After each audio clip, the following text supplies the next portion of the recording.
An international conference is being held on the French language. That conference, that's being backed by France 24, is meant to promote the fifth most spoken language in the world. There are close to 275 million French speakers around the globe. The aim of the conference is to collect ideas and proposals on how to promote French abroad that will then be communicated to the president, Emmanuel Macron, who wants to revitalize the French language around the world. Well, joining us from that French language conference in Paris is Yangke SUN. You are the CEO of the startup ecentime. Now, that's a Franco-Chinese app that serves as a buying guide for Chinese people in France, connecting them with French and European products and their providers. Thank you for joining us.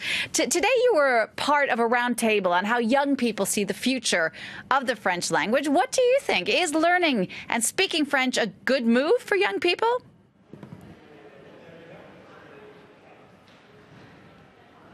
Hello, hi, my name is Yangke. Nice to meet you guys. Yeah, I speak actually the English, Chinese, and French. So basically for me, it's a great honor that I can talk with you guys and share ideas of like my experience of studies in English and in French. Right, but let's talk about this. Do you think, I mean, most people I know seem to see English as the language of the future. What can French bring that's different or better than English?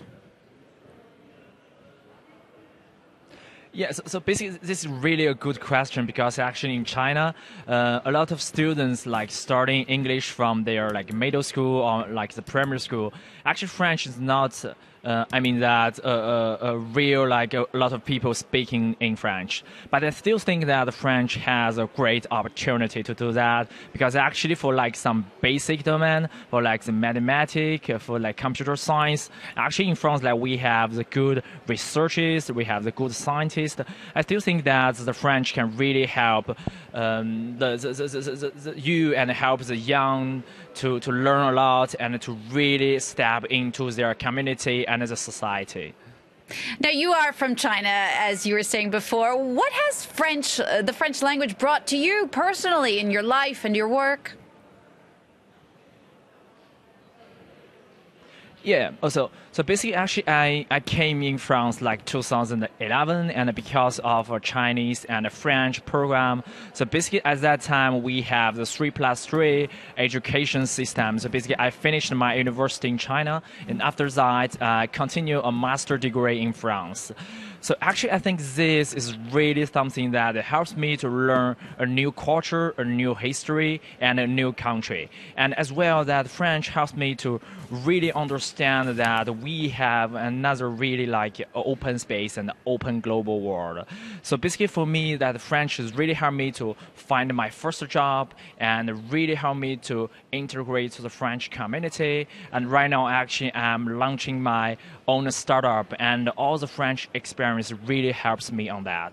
Yangke, would you say you're an isolated case, just lucky or fortunate to have had a family that supported you in your move to France? I guess my question is it easy for young Chinese people to come study, work, and start lives here?